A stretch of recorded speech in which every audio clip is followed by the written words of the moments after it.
Everybody, and welcome to today's webinar. Today we're going to be bringing you a webinar covering IT hints and tips. We thought client services, that's technical support and EMT, thought that we'd bring you a webinar in response to some common queries, client queries to do with more IT related issues and processes.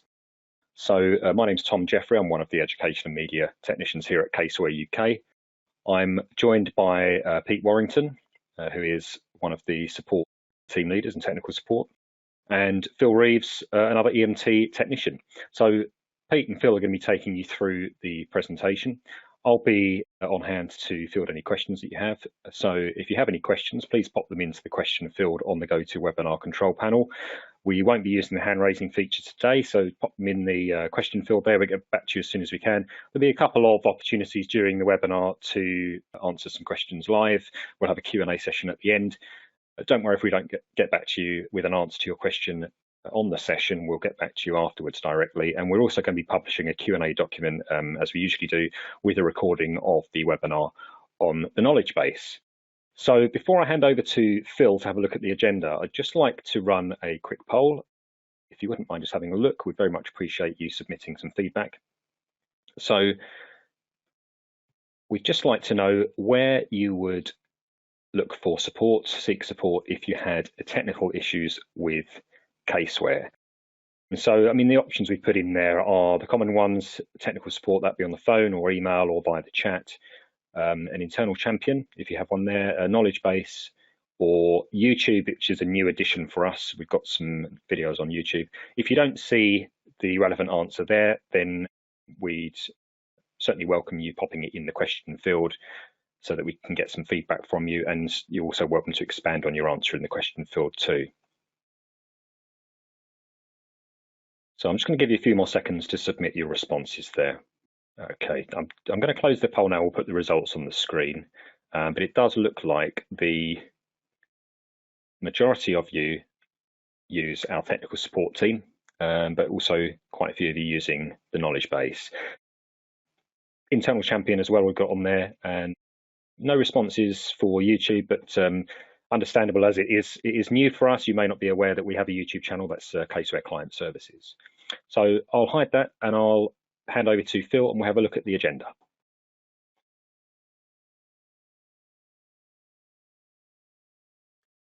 Thank you, Tom. Good afternoon, everyone. Again, thank you, Tom, for that introduction. We have quite a bit to cover today, as you can see on the screen. Today, we're just hoping to provide you with some IT hints and tips and also assist you with some of the common queries that we get on our support department. Now, the first thing I want to cover is just EPACs. Now, this will be quite relevant because we had an EPAC that was released yesterday. Firstly, what is an EPAC? Now, an EPAC is a periodic update that is released to the Caseware template. Now, that can be to update things like your disclosures, tagging information, and it can also fix if there are any issues on the template. We usually aim to spread our updates throughout the year just to reduce the impact on your financial statements. However, if you do miss an EPAC, it is important to know that they are cumulative. Therefore, you can just install the next EPAC if you need to. Now, the first thing I wanted to look at in terms of EPACs is just how you can see if you're not up to date on them. So I'm just going to open up a Caseware file. And if we go into the financial statements, what you'll notice is that if you're not up to date on your EPACs, there'll be an exclamation mark icon appearing in the left-hand side of the toolbar. Now, this was designed just as a warning so that you guys are aware that you're not up to date on the EPACs and that a latest EPAC has been released. Now, if I select that icon, what it's going to show me is that the EPAC I've got installed is EP4.04.01. Our latest EPAC is actually EP4.04.03, but this was before the EPAC was actually released. And what you can do is you can click directly on here to view the latest EPACs on our knowledge base.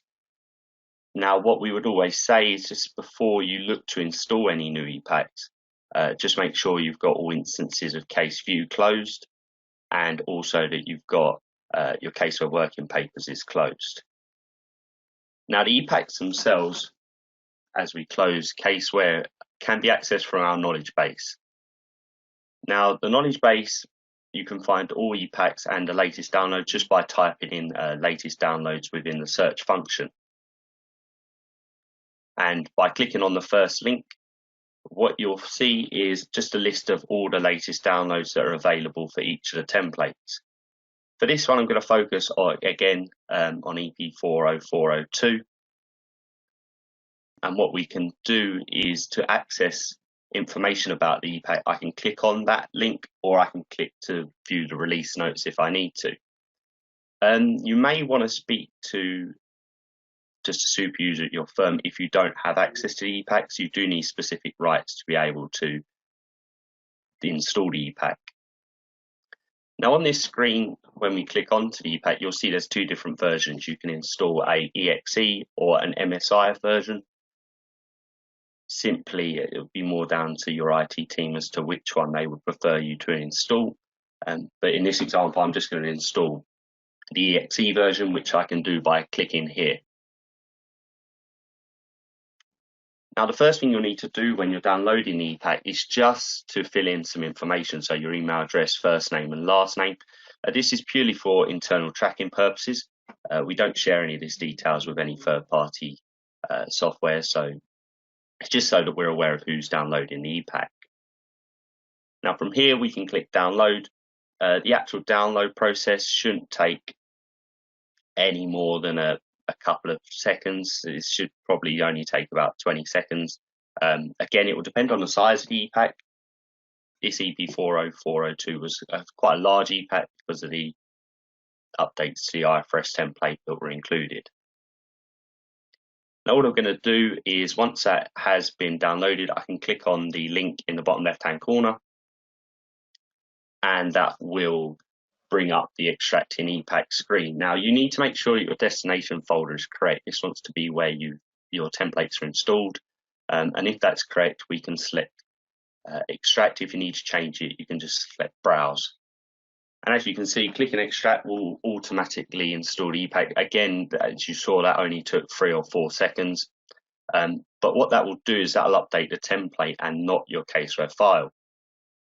Now, if I return to a Caseware file, you can see that that EPAC is installed just by clicking the Other Docs drop-down on the right-hand side of the Accounts Advanced Digital Dashboard, and just selecting Support Information. And this will tell you the EPACs that you've got installed. So in this case, we've got EP40402. And as I said, that will update the template, but it won't update your individual files. Caseware will never automatically update your file.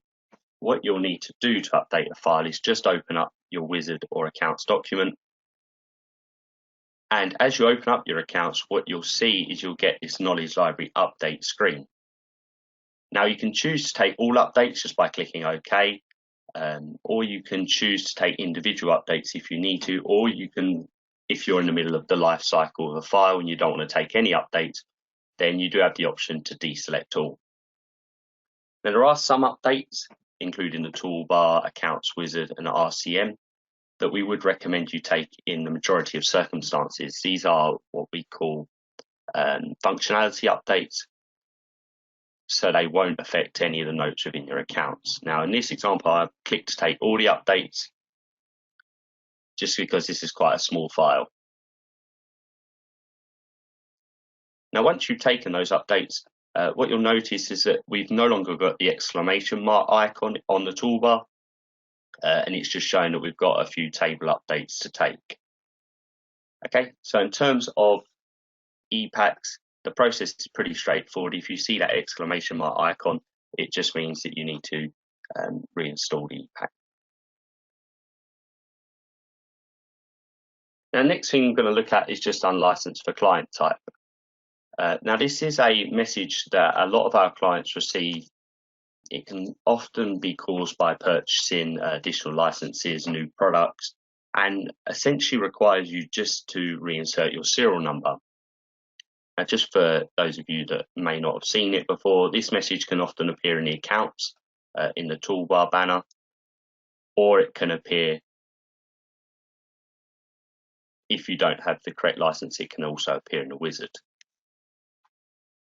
Now, to resolve this issue, all you would simply need to do is just open up where Caseware is installed on your machine. So in this case, on my machine, it's within the program files 86. Go to my Caseware installation path in Caseware folder, click add-ins, and you want to access the CW maintenance screen. Now, the CW maintenance window, you'll need to right click and run this as an administrator. Now, it's important to make sure that you've got administrator rights to run this. If I click to run as administrator, you'll see that I've got a template maintenance screen. Again, if you're going to look to update your serial number and you haven't got administrator rights, it will be something you need to discuss with your IT team. All you would then do is click serial number and insert your serial number into here. If that serial number is valid, you'll be able to click OK. If it's not, then you'll need to obviously speak to someone at or a super user at a firm or a member of the IT team or our support team to obtain the correct serial number. If you're installing or updating the serial number on more than one machine, what you can do is copy the template CLF folder file, so it's this file here, from one machine to another, and that will just allow you to update the serial number on more than one machine without having to keep typing in the same figure.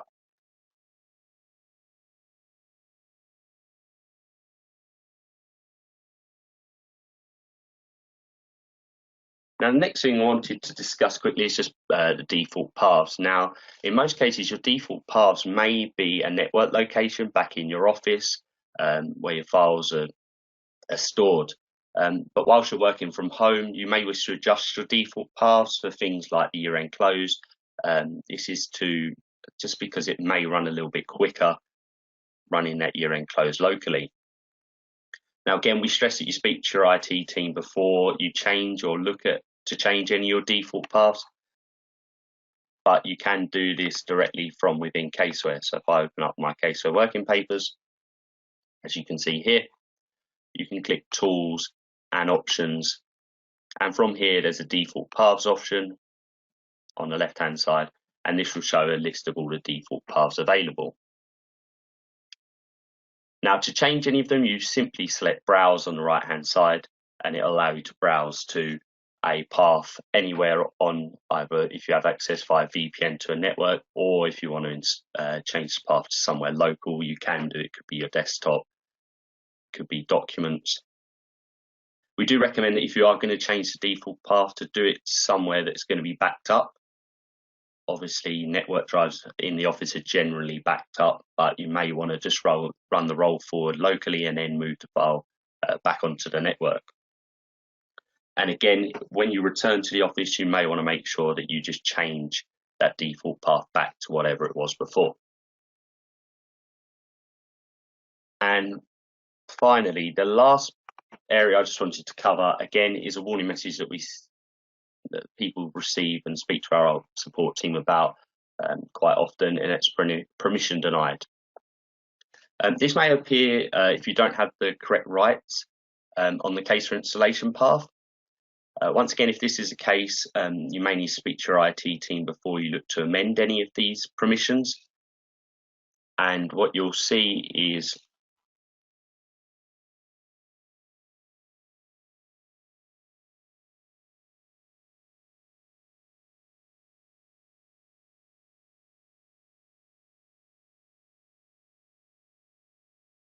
what you'll see when you open up your Caseware working papers or try and open up a set of accounts is you'll see a permission denied error like this.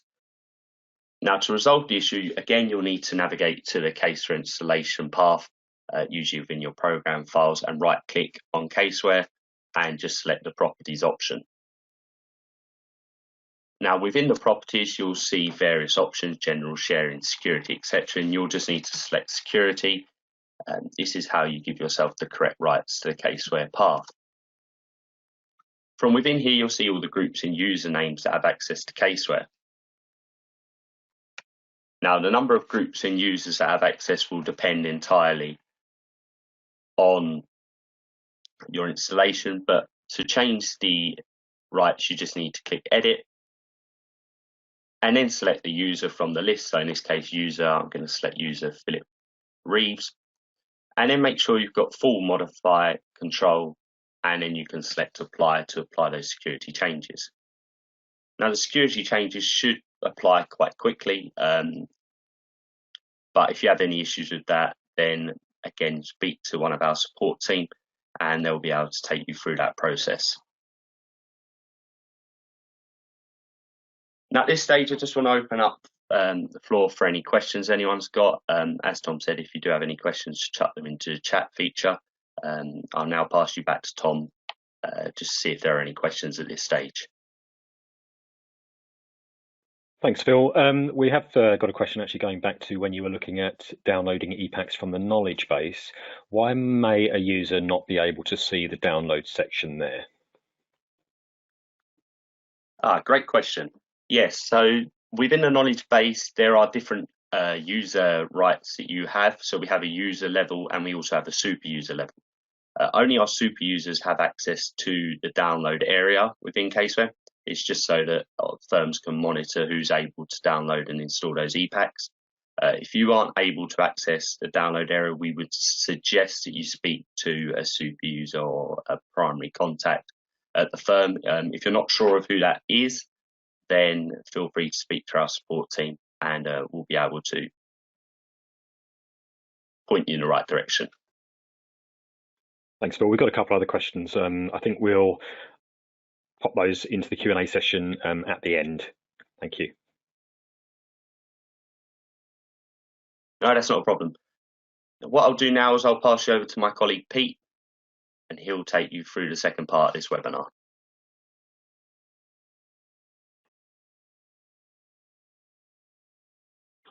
Good afternoon. Thank you, Phil. Thank you, Tom. Okay, we're just going to have a look at a couple of bits on here, like why my dashboard's not showing. And to start off, what we're going to do is just have a look at an accounts advanced file. Now, within the accounts advanced file, if you click on Tools, Options, and then Layout, if the layout selected is none and there's none in the drop-down, it means the templates are either not installed or were not installed correctly. You would need to get your templates reinstalled on this machine. Once you've reinstalled the templates, please make sure that you install any available ePacks afterwards. Again, once this is done though, you can still go back into here, into Tools, into Options, Layout, and now in the drop down, you should have a selection of templates to select. So we're going to choose the Accounts Advanced.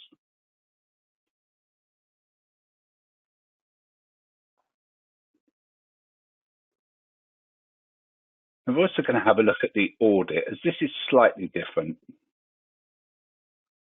Whereas the Accounts Advanced gave us no dashboard, this one shows us that you're getting an error while passing the settings file. But this can be as simple as one of the settings files become corrupt, but your easiest way to correct this is to reinstall the audit template. Once you've reinstalled the audit template, come back into the file, open it up,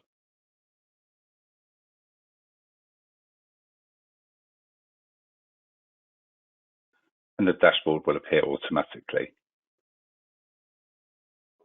From within here, we've also now got the option to switch to the new dashboard.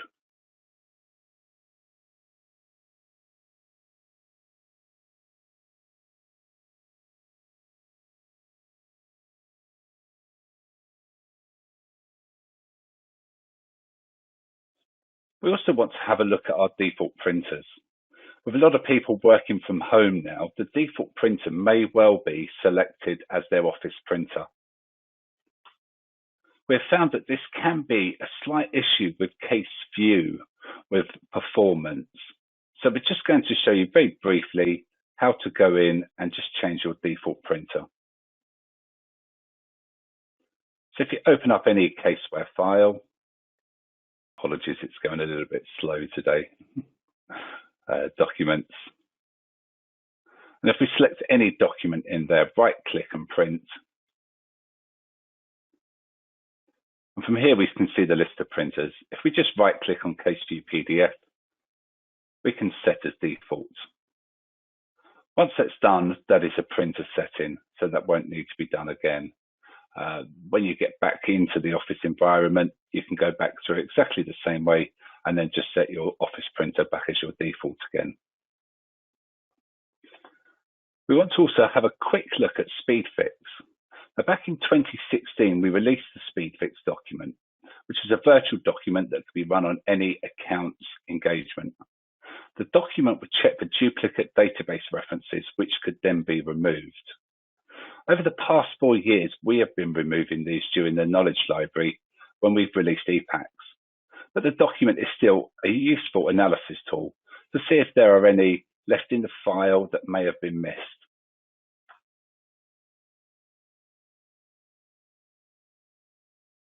As you see, this is a standard file and no errors were found.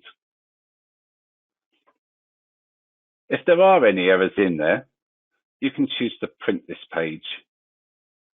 And if you email that into support, we will pass that on to development, and they will look at any outstanding knowledge libraries that need to be updated. We would recommend, though, that you do not use the fix option, as this could end up putting errors back in your database now that we've already corrected in knowledge libraries. The next thing we're going to have a look at is CaseView version history. CaseView, like Word and Excel, has the ability to revert to a history copy of a document. In order to do this, you will need to have created milestones within CaseView documents. So these CaseView documents can be anything from the accounts to the audit, to virtually anything that you've got created. Now, to create a milestone, we'll click on File, and then Version History, and then create a milestone. I've already created a milestone in this document so that I could make some changes. If we want to compare now, we can click on History, and we can see the milestone that we created. And if you click on this, this will give you a default preview within the window to show what that milestone was. We can then use this to compare.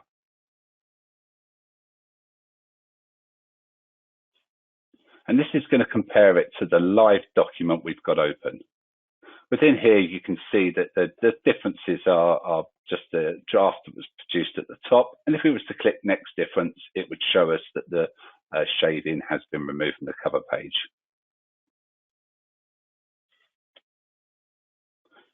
If you decide you want a physical copy of this, you can choose Recover. And Recover will put you another copy in the document manager. You need to give it a unique identifier and a description. But this can then be used to print off or save as a PDF, or can be done at different stages throughout the accounts, before you take EPAC updates, after you take EPAC updates, for comparison to see what has changed.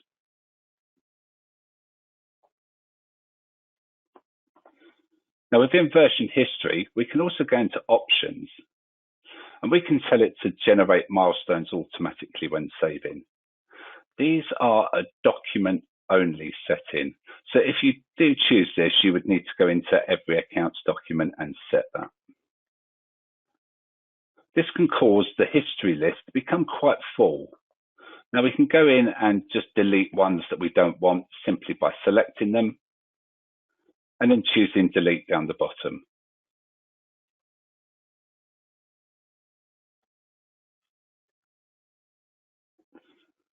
The other thing we wanted to have a look at was the CaseView Autosave. By default, CaseView is set to autosave every 5 minutes. And we find for a lot of clients that's too soon, that they want to extend it. And this can be done simply by clicking up into Tools and Options.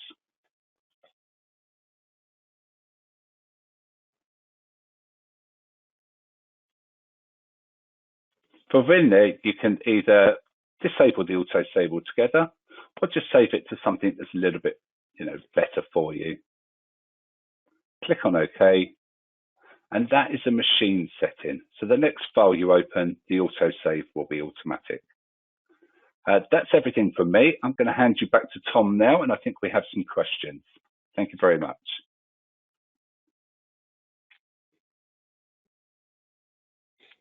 Thanks, Pete, and thank you for taking us through those steps there. Apologies if you were noticing any issues with the video. I know we had a bit of a delay on the video and a couple of moments where it froze, so thank you for your patience. If you missed anything and you just want clarification on anything we went through there, then please let us know, and we'll provide some further guidance for you. So we have got time for a couple of questions.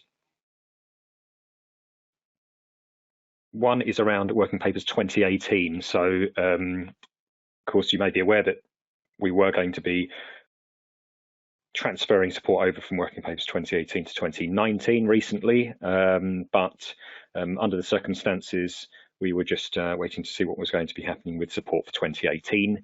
So the question is, can I carry on using Working Papers 2018? I'll fire that over to Pete. Okay, we're emailing out every client today just to let them know that support for Caseware 2018 at the moment is going to continue until the end of June 2020. This may well change depending on the COVID situation.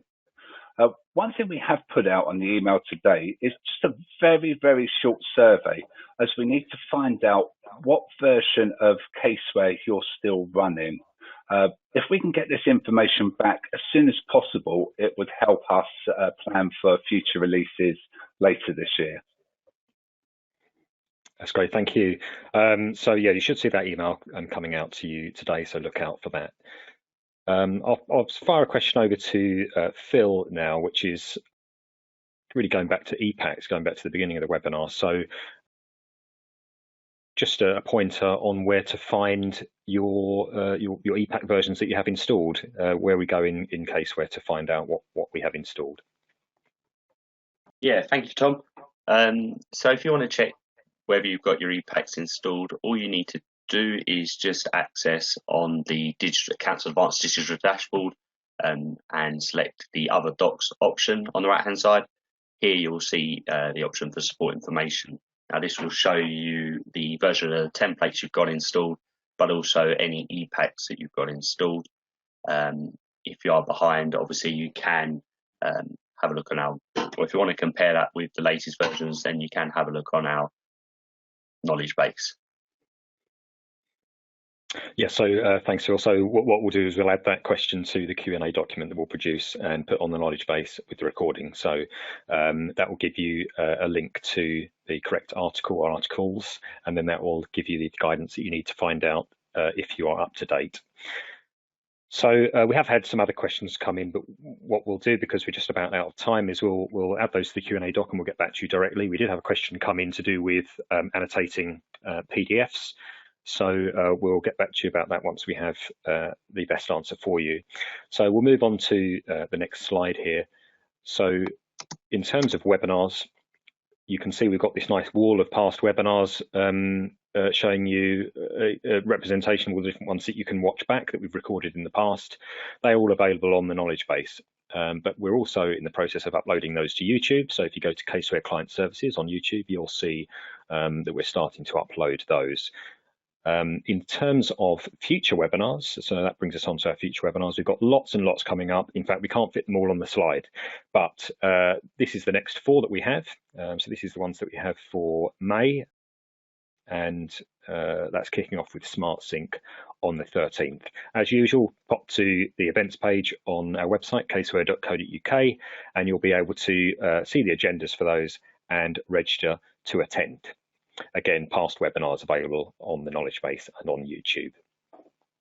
So that brings us to the end of the broadcast. Please keep your questions coming in if you have any, and we'd very much appreciate it if you could complete the feedback form and the survey, which will pop up after we exit the webinar. And again, pop any questions in there if you have them, and we'll get back to you as soon as we can. So thank you for joining us today. We hope you enjoy the rest of your day, and we'll see you soon. Cheers. Thank you, everyone. Thank you, everyone.